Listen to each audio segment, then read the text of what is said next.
I want to go through this presentation with you real quick. This is the controller area network. We've gone over in class, so we're a little familiar with the basics of it. So I want to jump right into the basics and just restate kind of what we already know about it and then build off of that. CAN is a way to communicate between controllers. Traditional wiring is the top left corner or the top left image, and you can kind of see there's the different boxes that represent different controllers there. They talk to each other, but the problem is sometimes they're interconnected. So one box needs to talk to more than one other box. And so it has to have more than one set of wires between all of these different points of communication. Whereas the bottom right, the CAN setup has basically two communication wires that are shared by all of these different controllers on the same network. So it can really clean things up and make it nice to work with. Looking here, these are two of the vehicles that I worked on for this project. On the left side, we've got a 2017 Ford F-150 XL package that basically that means it had some options and but not all of them. It had like backup camera, but not heated or leather seats, just kind of an in-between package. But it was easy enough to work with because the CAN system meant that I was able to just connect to the CAN, and I just had to go through the process of how can I read codes, send commands, things like that. The right side wanted to get a contrast. This is a 2003 Buick LaSabre that I was using as a non-CAN vehicle to try to compare the two. And rather than just looking at other CAN vehicles, I wanted to see non-CAN. 2003 was in the range of the 2000 to 2005 is what this model falls into, and 2006 is about when they started using CAN for that vehicle. And obviously other vehicles had it earlier, and this vehicle, some of the later ones didn't really use it that much, but that's kind of when they started using it. Also, the other exciting part of my project, I was able to find out that CAN is used a lot on newer agriculture equipment, especially with things like sensors for watching what you're doing. The bottom one has a planter. You're watching the seed as it falls into the exact right place to, maximize efficiency. Most of the time, it was used for auto guidance. And there's a lot of benefits to having auto guidance. And so using CAN was a easy way for a lot of these pieces of equipment to be able to not quite plug and play, but they were able to easily, I mean, that's kind of, a way that it's not necessarily easy, but it is easier than, just everyone having their own system.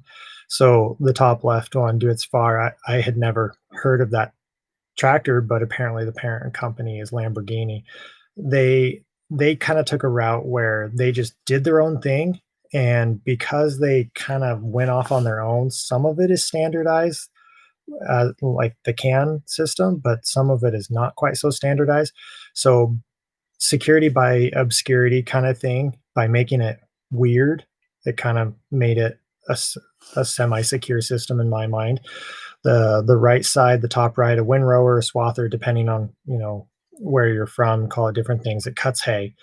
It was the easiest by far because basically you just need to know where the plug is, unplug or take the cap off of the factory harness and plug in the third party harness or the addition of auto guidance. The bottom one, the John Deere, was definitely difficult. They do a good job keeping it secure. They went a step further and they have checks and verifications in their controllers and nodes so that you can't just tap into their wires. It won't communicate with you with your box, I mean. So a lot of cool stuff in the ag side of it. So these pictures they're a little overwhelming, but to kind of simplify it down, there's the top left. This is a CAN system, and you've got this adapter in the center. And what I was really focusing on is there's three wires in this adapter. So you've got your CAN high reference, low reference, and ground. Basically, is all that I was told you needed in this system. It's not really everything. But on the right side, you can see that you've got your twisted yellow and green wires, which are typically associated with CAN wires. and then you've got black and red. So you've got power and ground as references. So I thought that you had to have all four, but I was told later that you didn't actually need it. You just needed to make sure you had the ground because it used that as a reference for this system. The bottom left is an example of RS-232. So both the pictures on the left are doing the job. They're including the feature of auto guidance.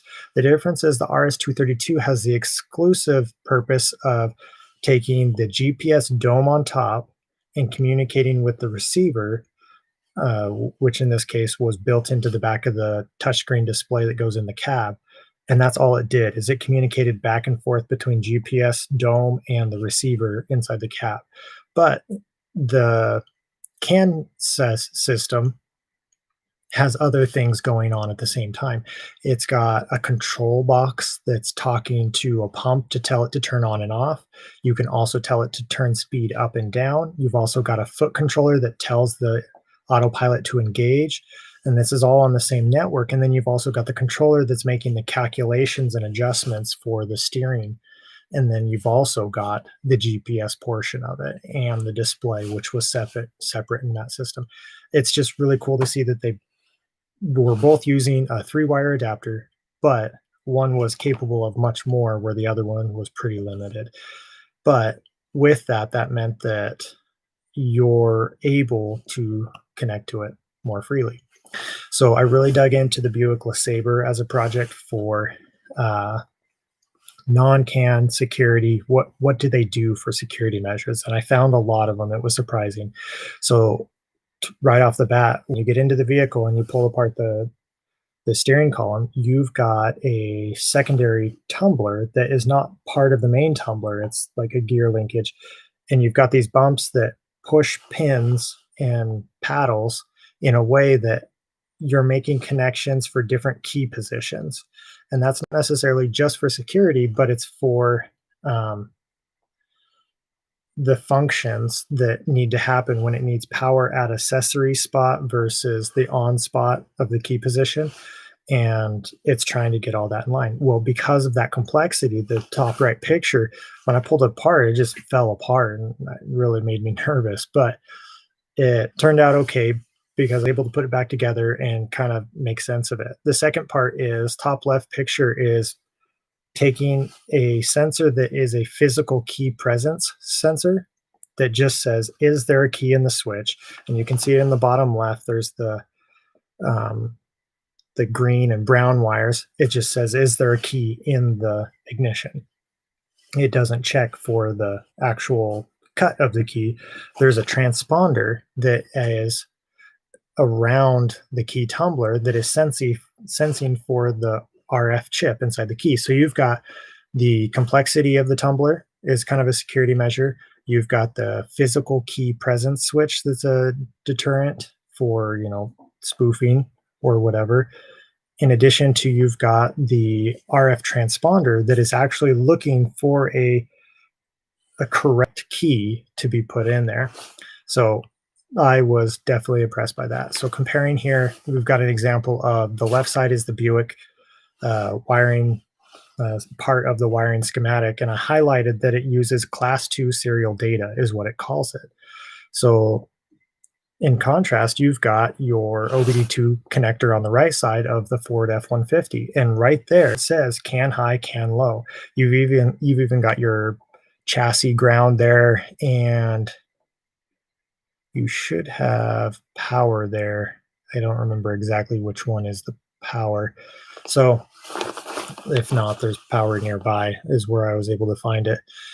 So one is CAN, which you can look up documentation for that, but the class 2 serial data is just vague enough that it actually makes it a good security measure.